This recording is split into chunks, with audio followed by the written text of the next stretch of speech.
Good morning class. आज हम discuss करेंगे नेशनलिज्म इन इंडिया पार्ट 5।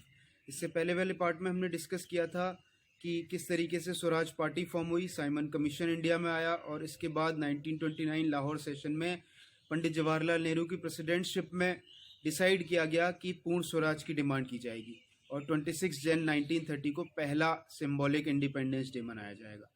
अब गांधी जी को लगा कि इस टाइम अगर हमको आज़ादी चाहिए तो एक ऐसा मूवमेंट छेड़ना पड़ेगा, एक ऐसा मूवमेंट शुरू करना पड़ेगा जो पूरे देश में फैल जाए और हर सोशल ग्रुप, सोसाइटी का हर व्यक्ति उससे जुड़ जाए। तो इसके कुछ सिविल डिसोबीडियंस मूवमेंट शुरू करने के कुछ रीजंस थे। सबसे पहले तो इंडियंस में स्वराज, सेल्फ गवर्नमेंट की डिमांड बहुत ज़्यादा बढ़ गई थी।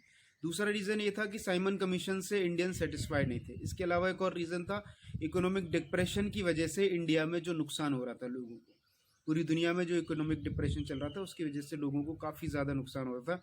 एग्रीकल्चरल प्रोडक्ट्स के प्राइस बहुत ज़्यादा कम हो गए थे। तो ऐसी सिचुएशन में गांधी जी ने सॉल्ट को एक सिंबल की तरह यूज़ किया। गांधी जी को पता था कि सॉल्ट एक बेसिक चीज़ है जिसको हर व्यक्ति यूज़ करता है, भले वो मिडिल क्लास का हो, भले वो रिच क्लास का हो या फिर वो पुअर क्लास का हो। तो गांधी जी ने सॉल्ट को एक सिंबल की तरह यूज़ किया ताकि सोसाइटी का हर हिस्सा, हर सोशल ग्रुप, हर व्यक्ति उनके इस मूवमेंट से जुड़ जाए। 31 मार्च 1930 को गांधी जी ने, उस टाइम जो वाइसरॉय थे लॉर्ड इरविन, उनको 11 डिमांड्स भेजी, एक लेटर लिख के। उसमें जो 11 डिमांड्स थी गांधी जी की, वो सोसाइटी के हर ग्रुप से रिलेटेड थी। इंडस्ट्रियलिस्ट के डिमांड में भी थी, कुछ एग्रीकल्चरल पीजेंट्स के डिमांड्स में भी थी, कुछ कॉमन मैन के डिमांड्स में भी थी। उसमें से कुछ बेसिक कुछ डिमांड्स जैसे अल्कोहल को पूरी तरीके से इंडिया में बैन किया जाए, सीआईडी को ख़त्म किया जाए, इंडिया का जो रक्षा बजट है, आर्म फोर्सेस पे जो खर्चा हो रहा है उस पर 50% कटौती की जाए, बाहर से जो सामान आ रहा है, इम्पोर्ट गुड्स जो हैं उनको कंट्रोल किया जाए। इसके अलावा सॉल्ट बिना टैक्स के बनाने की लोगों को इजाज़त मिले। और इसके अलावा इंडस्ट्रियलिस्ट के लिए था कि रुपी स्टर्लिंग का रेशियो का बैलेंस ठीक रखा जाए। तो ये जो डिमांड्स थी गांधी जी ने सोसाइटी के हर व्यक्ति को देखते हुए, ध्यान में रखते हुए लॉर्ड इरविन को भेजी थी। और इसके लिए एक अल्टीमेटम दिया गया 11 मार्च तक का कि अगर डिमांड पूरी नहीं हुई तो हम सॉल्ट मार्च शुरू करेंगे। तो गांधी जी ने सॉल्ट मार्च, जब 11 मार्च 1930 तक कोई रिस्पांस नहीं आया लॉर्ड इरविन का, तो गांधी जी ने 12 मार्च 1930 को अपने साबरमती आश्रम से दांडी की तरफ मार्च करना शुरू किया अपने 78 वॉलेंटियर्स के साथ। गांधी जी, ये जो डिस्टेंस है, दांडी गुजरात में एक वेस्ट कोस्ट में एरिया है, वेस्ट कोस्ट में विलेज है, वहां तक गांधी जी को जाना था अपने साबरमती आश्रम से। ये जो डिस्टेंस है 240 माइल्स के डिस्टेंस है। तो गांधी जी हर रोज 10 माइल चलते थे और जहां भी गांधी जी रुकते थे, गांधी जी, हजारों लोग गांधी जी को सुनने आते थे, लाखों लोग गांधी जी को सुनने आते थे। गांधी जी लोगों को बताते थे इस मूवमेंट के बारे में, उससे जुड़ने के बारे में। तो गांधी जी जहां जहां रुकते थे अपने हजारों लाखों लोगों को इन्फ्लुएंस करते हुए चल रहे थे। 5 मार्च 1930 को गांधी जी दांडी पहुंचे और 5 अप्रैल 1930 को गांधी जी दांडी पहुंचे और 6 अप्रैल 1930 को गांधी जी ने पानी को उबाल के नमक बनाया। एक ब्रिटिश पत्रकार ने इस बारे में गांधी जी की मजाक करते हुए लिखा भी था कि क्या पानी उबाल के आप सम्राट को हरा सकते हैं, ब्रिटिश एम्पायर को हरा सकते हैं? तो एक न्यूज़पेपर स्टेट्समैन ने जवाब दिया था कि गांधी जी जो हैं वो पानी को तब तक उबाल सकते हैं जब तक उनको डोमिनियन स्टेटस नहीं मिल जाता। तो गांधी जी जो दांडी में पत्रकार आए हुए थे, गांधी जी ने उनसे ये बात भी कही कि मैं शक्ति के खिलाफ, मैं पावर के खिलाफ आप सब लोगों की सिंपैथी चाहता हूँ, पूरी दुनिया की सिंपैथी चाहता हूँ।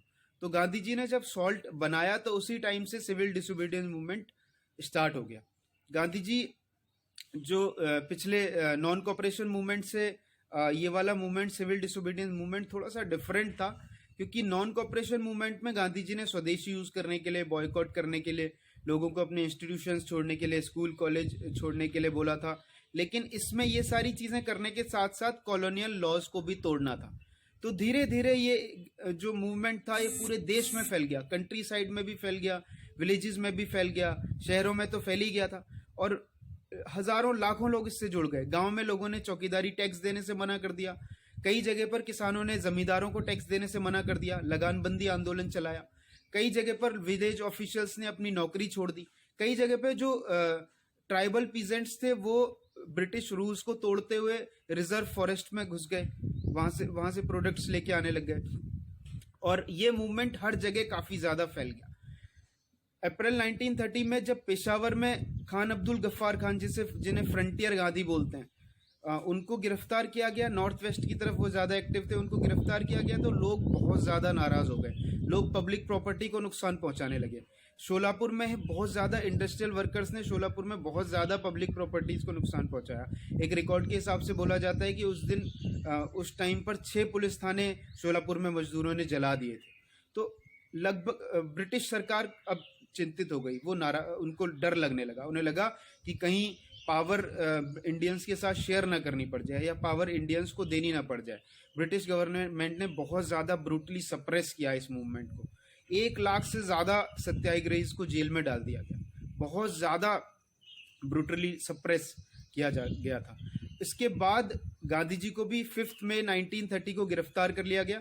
हालांकि 26 जनवरी 1931 को गांधी जी को रिलीज कर दिया गया और उसके बाद लॉर्ड इरविन ने गांधी जी को एक मीटिंग के लिए बुलाया। गांधी जी और इरविन के बीच में 5 मार्च 1931 को एक समझौता हुआ जिसे गांधी इरविन पैक्ट बोलते हैं। तो गांधी इरविन पैक्ट में डिसाइड हुआ, गांधी जी की कुछ डिमांड्स थी और लॉर्ड इरविन की कुछ डिमांड्स थी। गांधी जी जो थे उन्होंने सिविल डिसोबीडियंस मूवमेंट वापस लेने पे गांधी जी तैयार हो गए। लॉर्ड इरविन ने उनको बोला कि हम आपसे राउंड टेबल कॉन्फ्रेंस में आप पार्टिसिपेट करेंगे। इससे पहले एक्चुअली नवंबर 1930 में राउंड टेबल कॉन्फ्रेंस हो चुकी थी जिसमें कांग्रेस का कोई भी पार्टिसिपेंट नहीं गया था, कांग्रेस से कोई भी नहीं गया था क्योंकि ज्यादातर लीडर्स जेल में थे। तो लॉर्ड इरविन गांधी जी को सेकेंड राउंड टेबल कॉन्फ्रेंस के लिए इन्वाइट कर रहे थे। बदले में गांधी जी ने सिविल डिसोबीडियंस मूवमेंट वापस लेने की बात की और इसके अलावा गांधी जी ने डिमांड्स की कि जितने भी पॉलिटिकल प्रिजनर्स हैं जो किसी वायलेंट एक्टिविटी में शामिल नहीं है उनको छोड़ दिया जाए, उनकी प्रॉपर्टी छोड़ दी जाए, लोगों को राइट मिले फॉरेन गुड्स और लिक्वर्स की शॉप के सामने प्रोटेस्ट करने का। इसके अलावा एक और चीज़ थी, वो चीज़ ये थी कि गांधी जी ने डिमांड की थी कि जो भी सत्याग्रहीज हैं एक्चुअली एक तो उनकी प्रॉपर्टीज वापस करनी थी और एक जो डिमांड थी गांधी जी की, मेन डिमांड वो थी कि जितने भी कोस्टल एरियाज है वहाँ पे सॉल्ट बनाने की परमिशन दी जाए। तो लॉर्ड इरविन इस बात पे मान गए। हालांकि कुछ लोग ये भी कहते हैं कि लाहौर कॉन्स्पिरेसी केस में उस टाइम पर Gandhi ji Lord Irwin pact में शर्त रख सकते थे भगत सिंह, सुखदेव और राजगुरु को बचाने की, लेकिन इस बारे में कभी हम आगे और डिस्कस करेंगे। तो इसके बाद गांधी जी ने सिविल डिसोबीडियंस मूवमेंट वापस ले लिया। अब जब गांधी जी ने सिविल डिसोबीडियंस मूवमेंट वापस ले लिया तो गांधी जी सितंबर 1931 में सेकेंड राउंड टेबल कॉन्फ्रेंस में पार्टिसिपेट करने के लिए लंदन गए। लेकिन लंदन में जब Gandhi ji second round table conference में पार्टिसिपेट करने के लिए गए तो गांधी जी के वहां पर भीमराव अंबेडकर ने भी पार्टिसिपेट किया था दलित्स को रिप्रेजेंट करने के लिए। मुस्लिम लीग के लीडर्स भी थे वहां पर, मुस्लिम लीग को पार्टिसिपेट करने के लिए। गांधी जी को लग रहा था कि मैं कांग्रेस से हूं तो पूरे देश को रिप्रेजेंट कर रहा हूं। तो भीमराव अंबेडकर ने बोला कि गांधी जी माइनॉरिटीज को रिप्रेजेंट नहीं करते, जैसे दलित्स को रिप्रेजेंट नहीं करते। मुस्लिम लीग ने भी कहा कि गांधी जी मुस्लिम जैसी माइनॉरिटीज को रिप्रेजेंट नहीं करते, कांग्रेस इनको रिप्रेजेंट नहीं करती। तो ऐसे में वहां पर डिस्कशन ये हो रहा था, दलित्स के लिए सेपरेट इलेक्टोरेट्स की डिमांड हो रही थी, मुस्लिम्स के लिए सेपरेट इलेक्टोरेट्स की डिमांड हो रही थी और रिजर्व्ड सीट्स वो चाह रहे थे एजुकेशनल इंस्टीट्यूट्स में और गवर्नमेंट जॉब्स में। तो इस बारे में बात नहीं हो पाई, इस बारे में पूरी बात नहीं बन पाई और गांधी जी वापस इंडिया लौट आए।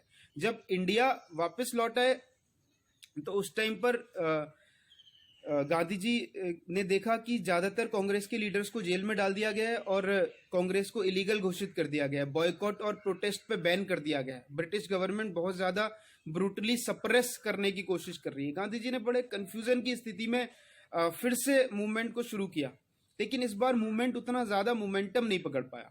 1932 में गांधी जी को गिरफ्तार कर लिया गया और 1933 में फिलहाल गांधी जी को छोड़ दिया गया। लेकिन 1934 में गांधी जी को ये मूवमेंट वापस लेना पड़ा। इसका रीजन ये था कि मूवमेंट पूरी तरीके से अपनी मोमेंटम खो चुका था। नेक्स्ट पार्ट में हम डिस्कस करेंगे कि किस तरीके से किस सोशल ग्रुप्स ने किन सोशल ग्रुप्स में पार्टिसिपेट किया था इसमें और इसकी लिमिटेशंस क्या थी। Thank you. Good morning.